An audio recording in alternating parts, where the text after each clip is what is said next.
പ്രവർത്തനങ്ങൾ ഏകോപിപ്പിക്കുന്നതിന് ചുമതലപ്പെടുത്തിയ ക്രമസമാധാന വിഭാഗം ADGPയും വയനാട് കേന്ദ്രീകരിച്ച് പ്രവർത്തിക്കും. പോലീസിൻ്റെ പ്രവർത്തനങ്ങൾ ഏകോപിപ്പിക്കുന്നതിനും തിരച്ചിൽ സംഘങ്ങൾക്ക് ആവശ്യമായ നിർദ്ദേശങ്ങൾ നൽകുന്നതിനുമായി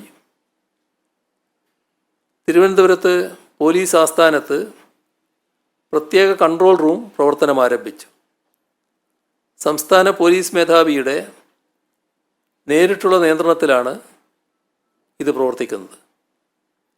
പോലീസ് ആസ്ഥാനത്തെ കൺട്രോൾ റൂമിൽ ലഭിക്കുന്ന വിവരങ്ങൾ അപ്പോൾ ദുരിതബാധിത പ്രദേശത്തെ തിരച്ചിൽ സംഘങ്ങൾക്ക് കൈമാറുന്നതിനാവശ്യമായ നടപടികൾ സ്വീകരിച്ചിട്ടുണ്ട്. ലോക്കൽ പോലീസ് മാത്രമല്ല, കേരള ആംഡ് പോലീസ് ബറ്റാലിയനുകൾ, rapid response rescue force, special operation group ഇവയിൽ നിന്നെല്ലാമുള്ള പോലീസ് ഉദ്യോഗസ്ഥർ രക്ഷാപ്രവർത്തനങ്ങളിൽ പങ്കെടുക്കുന്നുണ്ട്. ഇതുകൂടാതെ KAP 5ാം ബറ്റാലിയനിലെ ഹൈ ആൾട്ടിറ്റ്യൂഡ് ട്രെയിനിങ് സെൻറ്ററിൽ നിന്നുള്ള വിദഗ്ധ പരിശീലനം ലഭിച്ച പോലീസ് ഉദ്യോഗസ്ഥരും രക്ഷാപ്രവർത്തനത്തിൽ പങ്കാളികളാകും. വിവിധ ജില്ലകളിൽ നിന്ന് പോലീസിൻ്റെ ഡ്രോൺ സംഘങ്ങളെയും വയനാട്ടിലേക്ക് നിയോഗിച്ചിട്ടുണ്ട്. മണ്ണിനടിയിലുള്ള മൃതദേഹങ്ങൾ കണ്ടെത്തുന്നതിൽ പ്രത്യേക പരിശീലനം ലഭിച്ച 2 പോലീസ് നായ്ക്കളെയും തെരച്ചിലിനായി ഉപയോഗിക്കുന്നുണ്ട്. സൈന്യത്തിൻ്റെ പരിശീലനം ലഭിച്ച നായ്ക്കളെ ലഭ്യമാക്കാനും അഭ്യർത്ഥിച്ചിട്ടുണ്ട്. അവശിഷ്ടങ്ങൾ നീക്കം ചെയ്യുന്നതിനും മറ്റുമുള്ള യന്ത്രസാമഗ്രികളുമായി ബാംഗ്ലൂരിൽ നിന്നെത്തുന്ന കരസേനാ വിഭാഗങ്ങൾക്ക് തടസ്സം കൂടാതെ എത്തിച്ചേരുന്നതിനായി ട്രാഫിക് ക്രമീകരണങ്ങൾ ഏർപ്പെടുത്തിയിട്ടുമുണ്ട്. പരിക്കേറ്റവരെ എത്രയും വേഗം ആശുപത്രിയിൽ എത്തിക്കുന്നതിനുള്ള എല്ലാ സജ്ജീകരണങ്ങളും നേരത്തെ തന്നെ ഒരുക്കിയിരുന്നു.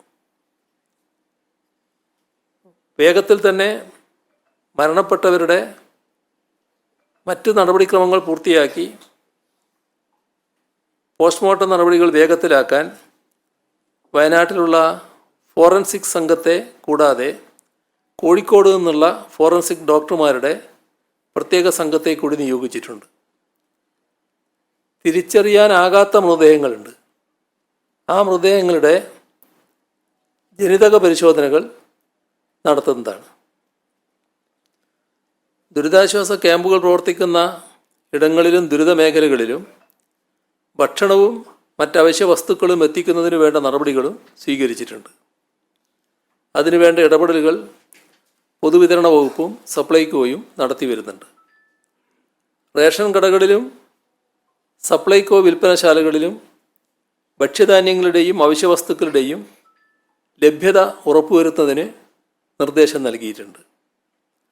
ദുരന്ത മേഖലയിലേക്ക് 20,000 ലിറ്റർ കുടിവെള്ളവുമായി ജലവിഭവ വകുപ്പിൻ്റെ 2 വാഹനങ്ങൾ വയനാട്ടിലേക്ക് പുറപ്പെട്ടിട്ടുണ്ട്.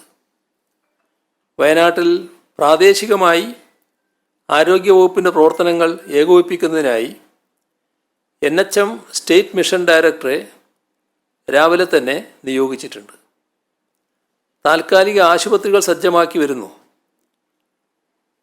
ചൂരൽമലയിൽ മദ്രസയിലും പള്ളിയിലും താൽക്കാലിക ക്ലിനിക്കും പോളിടെക്നിക്കിൽ താൽക്കാലിക ആശുപത്രിയും സജ്ജമാക്കിയിട്ടുണ്ട്. ആശുപത്രികളിൽ അധിക സൗകര്യങ്ങൾ ഒരുക്കിയിട്ടുണ്ട്.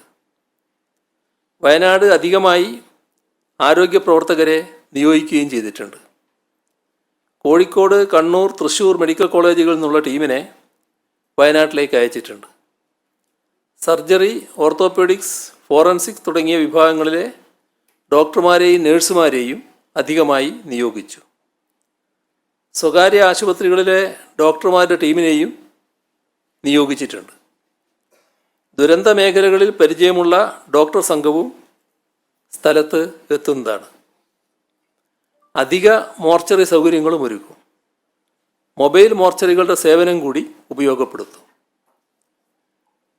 അവധിയിലുള്ള ആരോഗ്യ പ്രവർത്തകർ അടിയന്തരമായി തിരികെ ജോലിയിൽ പ്രവേശിക്കാൻ നിർദ്ദേശം നൽകിയിട്ടുണ്ട്. ആവശ്യമായ മരുന്നുകളും മറ്റുപകരണങ്ങളും അധികമായി എത്തിച്ചു വരുന്നു. കനിവ് 108 ആംബുലൻസുകൾ ഉൾപ്പെടെ അധികമായി എത്തിച്ചിട്ടുണ്ട്.